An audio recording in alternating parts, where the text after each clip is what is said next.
Olá pessoal, tudo bem?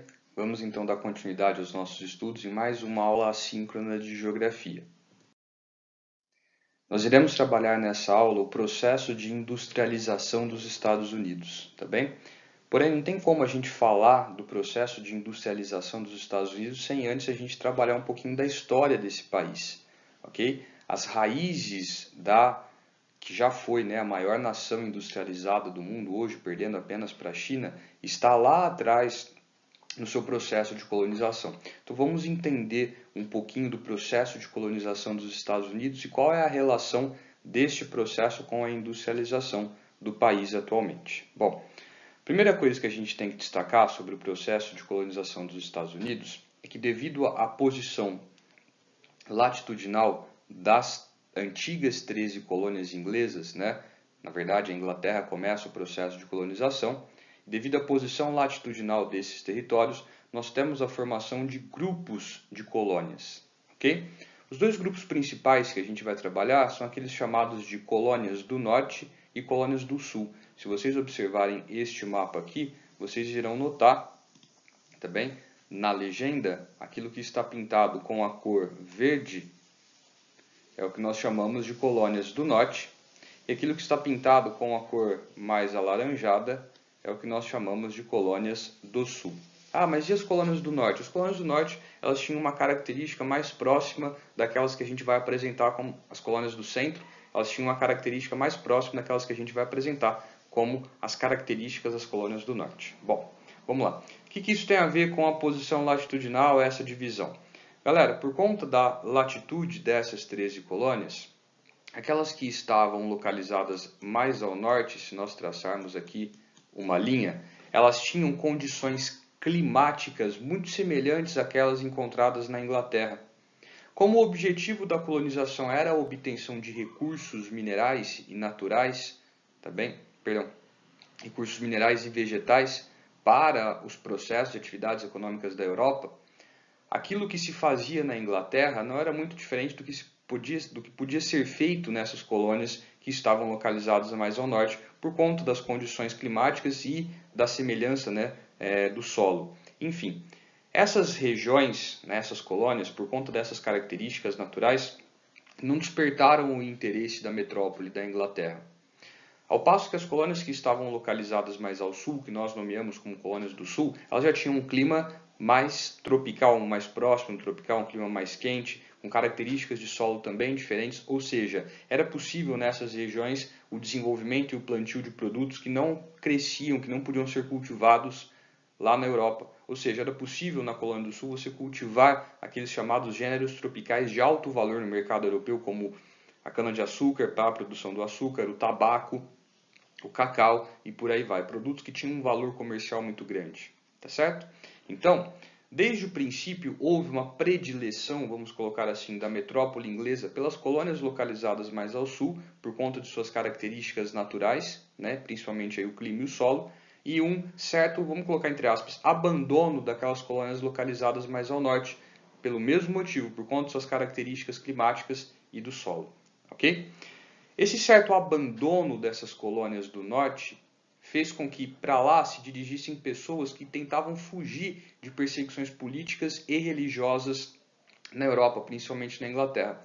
Então essas pessoas se dirigiram a essas regiões, trouxeram consigo seu modo de vida e trabalho.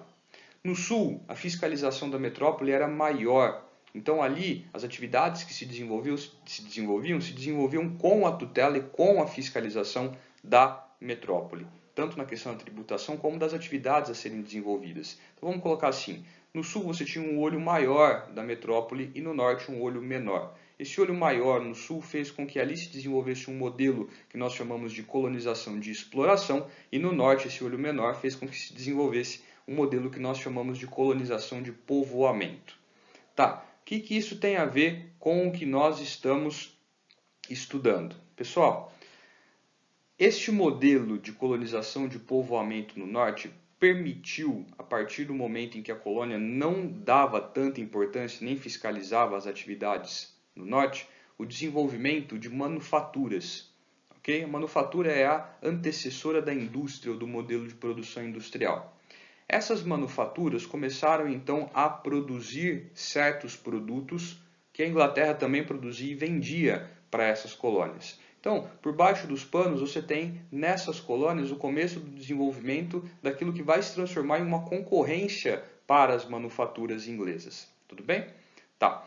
O desenvolvimento dessas manufaturas e dessa certa independência econômica das colônias do norte permitiu que eles começassem a desenvolver outras atividades econômicas paralelas aos interesses e à fiscalização da Inglaterra. Okay? O exemplo principal que a gente dá nisso é o comércio triangular.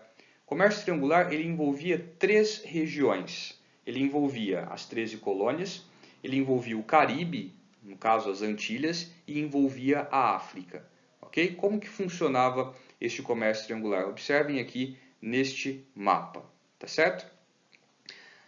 Os colonos, no caso das colônias do norte, eles pegavam e compravam das Antilhas, aqui ó, no Caribe, e do sul, das colônias do sul, produtos como o açúcar e o melaço. Aqui nessa região, por conta da existência de manufaturas, esse açúcar e esse melaço eram transformados em rum, certo? Esse rum era transportado então até a África e em regiões como o Golfo da Guiné e em Moçambique, esse rum ele era trocado por escravos.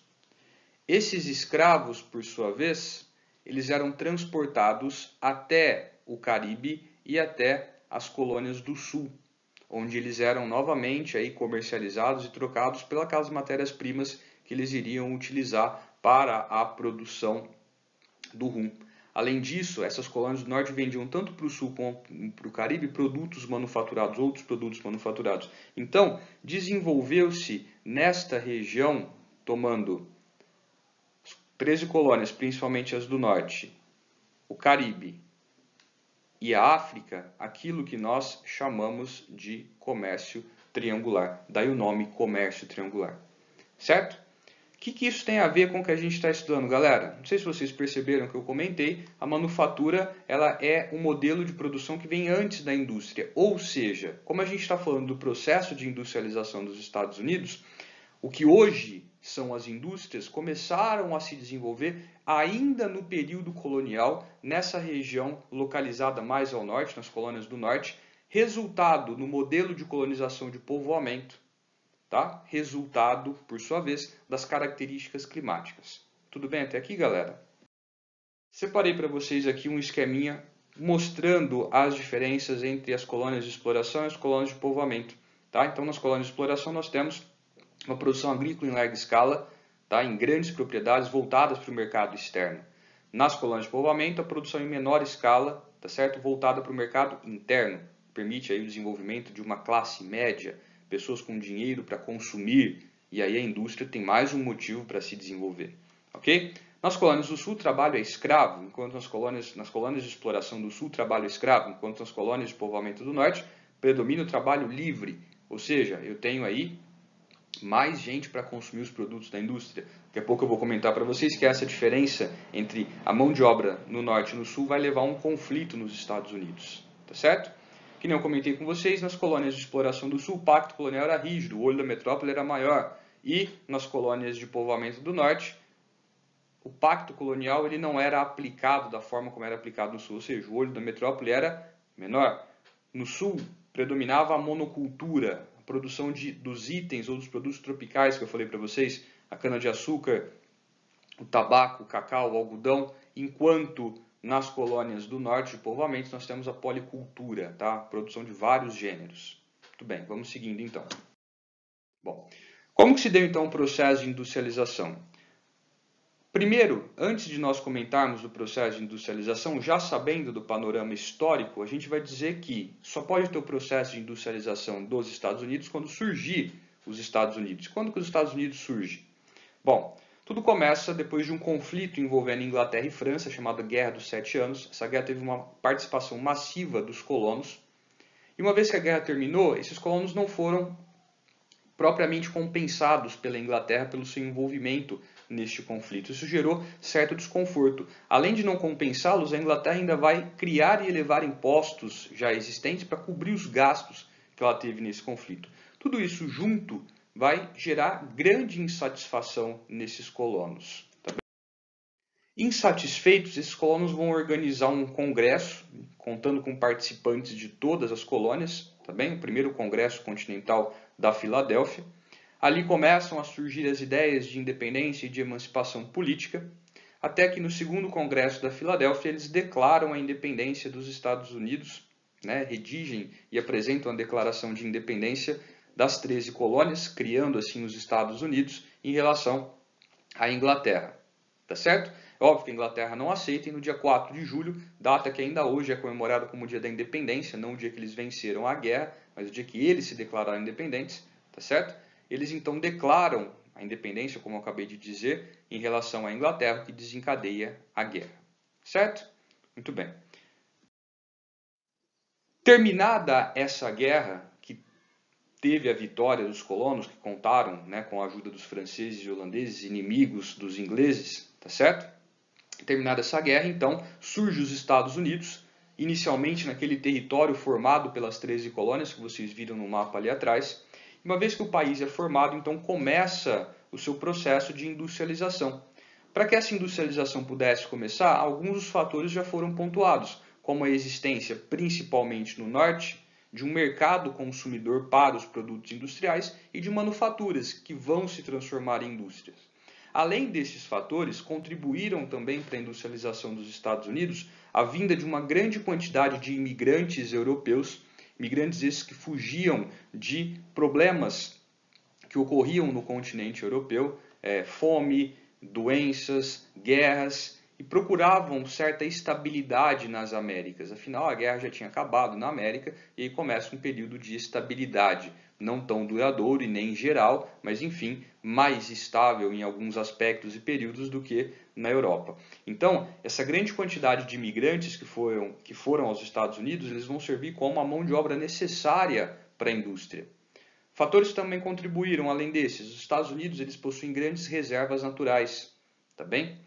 Hoje, contando o território dos Estados Unidos, que é um território gigantesco, né? Ele vai do Atlântico até o Pacífico e atravessa a América do Norte, de ponta a ponta, você tem ali uma grande oferta de recursos. Tá? A gente está falando aqui do comecinho, onde eles não tinham este tamanho, ok? Mas enfim, já era um território razoável, tá bem? E já tinha ali uma quantidade razoável de recursos que foram então empregados e utilizados para a indústria, serviram de matéria-prima para essas indústrias poderem produzir. Tá certo? Bom, seguindo aqui. Então, a gente colocamos aqui, né, pontuamos a vinda de uma grande quantidade de imigrantes aos Estados Unidos como a base da mão de obra, a existência de grande quantidade de recursos naturais, formando assim a base para a matéria-prima, a pré-existência de manufaturas que se converteram em indústrias e já a pré-existência de um mercado consumidor formado pelo trabalho assalariado existente no norte. Voltando naquilo que eu comentei lá no início, essa diferença de trabalho entre o norte e o sul dos Estados Unidos levou a um conflito. O conflito, no caso, ele foi chamado de Guerra de Secessão. Tá bem? Neste conflito, ou a origem deste conflito, foi o norte, que queria a abolição da escravatura para então ampliar o mercado consumidor para as indústrias que se concentravam, na sua grande maioria, nessas regiões ao norte. E do outro lado você tem os estados do sul, historicamente agrários, lembram lá das colônias de exploração, que utilizavam mão de obra escrava, ou seja, a mão de obra escrava era a base da produção e da riqueza da elite desse local, e que não tinham a menor intenção em abrir mão da escravidão em prol, né, do aumento desse mercado consumidor para as indústrias do norte. Essa diferença vai levar à guerra, quando o presidente dos Estados Unidos à época, um cara chamado Abraham Lincoln, ele sinaliza, ele se apresenta como interessado em acabar com a escravidão no país. Então os estados do sul que não concordavam com isso decidem se separar, ok? E aí eles criam os chamados Estados Confederados. O norte, obviamente, né, o restante do país não permitem essa separação e aí cria-se a outra facção, o outro lado, né, deste conflito, que são os Estados Federados. Tá? Aqui no mapa, esses Estados Federados estão representados com a cor azul e os confederados com a cor vermelha. Isso dá início a um conflito extremamente sangrento, que vai prejudicar a economia dos Estados Unidos a partir do momento em que para-se a produção de matéria-prima no campo, a partir do momento em que a mão de obra está lutando no conflito. Inclusive, essa guerra ela vai ajudar o Brasil. Nesse período, o Brasil, por exemplo, ele começa a exportar mais algodão para os antigos compradores dos Estados Unidos, já que eles não estavam podendo produzir. Tá? Óbvio, quando a guerra termina, eles voltam a produzir, a produção brasileira cai. Mas enquanto a guerra estava acontecendo, isso beneficiou o Brasil. Quem vence a guerra? Os Estados Federados do Norte, representados na cor azul aí no mapa, vencem um conflito, derrotam a elite escravocrata dos Estados Unidos, dos Estados do Sul, e finalmente conseguem abolir a escravidão no país. Feito isso, tanto a oferta de mão de obra como a de mercado consumidor no país, ela vai aumentar muito, tá certo? E as indústrias do norte vão ter aí mais espaço para crescerem e se desenvolver, tá bem? Seguindo. Bom, uma vez feito, né, todo este processo, desde a formação das 13 colônias, passando pela independência e pela Guerra de Secessão, os Estados Unidos, então, eles vão ver o desenvolvimento de diversas regiões industriais. Aqui no mapa eu vou mostrar para vocês, tá? Essa região aqui, que é a região industrial tradicional, tá bem? Essa região que eu acabei de circular para vocês aqui é aquilo que nós chamamos de Manufacturing Belt, tá? O cinturão da manufatura. É a primeira e mais antiga região industrial dos Estados Unidos. Ela não tem mais esse status hoje, por quê? Porque as indústrias antes instaladas aí se dirigiram para outras regiões do próprio Estados Unidos e outros países, buscando aí mão de obra mais barata, matéria-prima mais barata, incentivos fiscais. Tá? É o processo que nós chamamos de descentralização da economia. Okay? Então, essa antiga região industrial, representada aí com cidades como Detroit, elas não são mais ou não detêm o status de regiões industrializadas ou mais industrializadas do país hoje, mas já foram um dia, tá bem? E o que permitiu o desenvolvimento das indústrias nessa região foi a existência dos grandes lagos, aqui ao norte, a criação de canais artificiais e a fronteira com o Canadá, que permitiu aí a integração econômica entre todas essas regiões, tá bem? E o rio Mississippi, que vai sair dessa região dos Grandes Lagos e vai desembocar aqui no Golfo do México, tá certo? O rio Mississippi ele vai formar aí uma importante hidrovia nessa região e vai servir para o transporte não só da matéria-prima, mas como dos produtos finalizados, né, para toda essa área que ele vai abranger. Ok? Quais são hoje as principais regiões industrializadas dos Estados Unidos? A gente tem aqui, ó, ao sul dos Estados Unidos, no Golfo do México também, e a gente tem aqui, ó, na costa oeste dos Estados Unidos, São Francisco e Los Angeles. São importantes centros industriais dos Estados Unidos hoje e se destacam pela produção principalmente de tecnologia de ponta, que então é exportada para outros países, tá certo? Vamos lá. Bom, então aqui a gente faz, né, comenta sobre os principais tecnopolos hoje existentes nos Estados Unidos, ou seja, esses polos produtores de tecnologia. Destacamos, por exemplo, Boston, tá bem? Que vai abrigar diversas empresas dos setores eletrônicos e biotecnológicos. É ali que fica, por exemplo, universidades como Harvard, MIT, a MIT especificamente voltada para o desenvolvimento, né, e pesquisas no campo tecnológico. Não podíamos deixar de comentar sobre o Vale do Silício, localizado ali na costa oeste do país, que a gente viu no mapa anterior, tá? No estado da Califórnia. O Vale do Silício hoje é um dos maiores tecnopolos do mundo, concentra empresas como Google, Apple e outras do ramo de tecnologia e se destaca pela produção desse tipo de tecnologia voltado para os campos da informática, da eletrônica, tá certo? Então, hoje, os Estados Unidos ainda são uma grande nação industrializada, como eu comentei no início da aula, não são a mais industrializada, porque eles perderam esse posto para a China, mas eles ainda têm uma grande quantidade de indústrias que produzem os mais variados tipos de produtos. Destacam-se, né, nessas indústrias a automobilística, a militar e a tecnológica. Tecnológica concentrada aí nesses tecnopolos que a gente comentou. Tá certo? As outras atividades industriais norte-americanas têm sua produção espalhada pelo mundo, o que nós chamamos aí de empresas multinacionais, tá? E temos as transnacionais também, que atuam no mundo todo, tá certo? Não produzem mais apenas dentro dos Estados Unidos. Tudo bem? Um exemplo disso daí, por exemplo, é a Nike e outras empresas norte-americanas que têm sua produção espalhada pelo planeta. Pessoal, espero que vocês tenham entendido este assunto, tá bem? A gente fecha aqui o processo de industrialização dos Estados Unidos. Caso tenha alguma dúvida, estou à disposição e aguardo a todos na nossa próxima aula. Um grande abraço para vocês e até mais.